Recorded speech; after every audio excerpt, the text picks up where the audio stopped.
চলার পথে অরুণ কুমারের সাথে আপনারা দেখছেন ইতিহাস, পর্যটন ও তথ্যভিত্তিক ধারাবাহিক চলার পথে অরুণ কুমারের সাথে। চলতে চলতে আমরা পৌঁছে গিয়েছিলাম পশ্চিম বর্ধমান জেলার দুর্গাপুরের কাছে একটি গ্রাম। সেখানে নতুন প্রজন্মের ছেলেমেয়েরা শরীরচর্চায় মনোযোগ দিয়েছে এবং আগামী জাতীয় এবং আন্তর্জাতিক ক্রীড়া ক্ষেত্রে নিজেদের অবদান রাখার জন্য তৈরি হচ্ছে।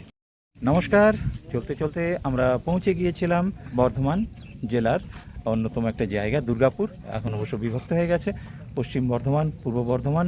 তো এই জায়গায় রয়েছি এখন দুর্গাপুরে, বিবেকানন্দ ক্রীড়াঙ্গন যেটা বলা হয়, ভীমেশ্বর মাঠে।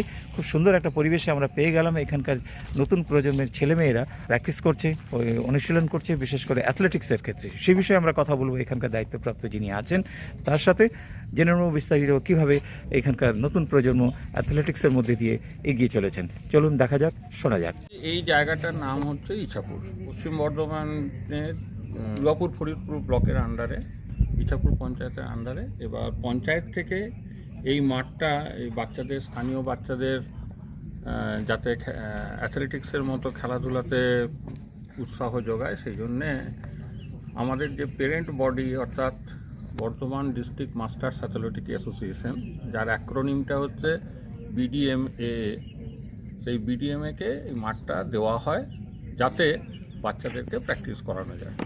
মোটামুটিভাবে বৃহস্পতিবার, শুক্রবার আর সোমবার, এই 3টে দিন আমাদের রেস্ট থাকে। তার মধ্যে সোমবার আর বৃহস্পতিবার যেটা থাকে তাদেরকেই ডাকা হয় প্র্যাকটিসের জন্য, যারা আসন্ন স্টেট গেমসে, যেটা জুন মাসে হবে বলে শোনা যাচ্ছে, সেখানে যারা চান্স পেয়েছে, কোয়ালিফাই করেছে, তাদের জন্য।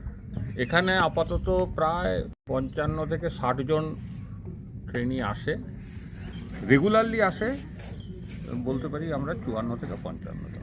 মোটামুটি অ্যাথলেটিক্সের অলিম্পিক ইভেন্টে যা যা আছে তার মধ্যে hammer, steeplechase, pole vault, hurdles, এই 4টে বাদ দিয়ে বাকি সবই এখানে শেখানো হয়।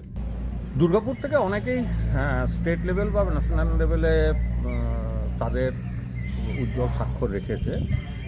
আর পার্টিকুলারলি এই একাডেমি থেকে যারা উঠে এসছে তাদের মধ্যে স্টেট লেভেলে পর্যন্ত অনেকেই ভালো পারফরমেন্স করেছে।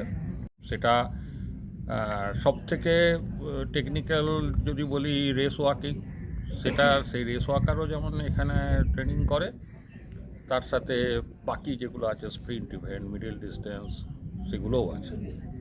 তবে যথেষ্ট ভালো পারফরমেন্স, মেডেল স্টেট, এই রকম একটা এলাকা থেকে যেখানে অ্যাথলেটিক্সের সেই পর্যায়ে কোনো ছিল না, একটা সংস্কৃতি ছিল না, এখানে সংস্কৃতি যেটা ছিল সেটা হচ্ছে কি আরেকটু কি বেটার করলে ভালো হবে। কিন্তু যতটা বাড়ি আমার দিক থেকে যতটা করি, খাওয়া দাওয়া, বাকি অংশ পরবর্তী পর্বে।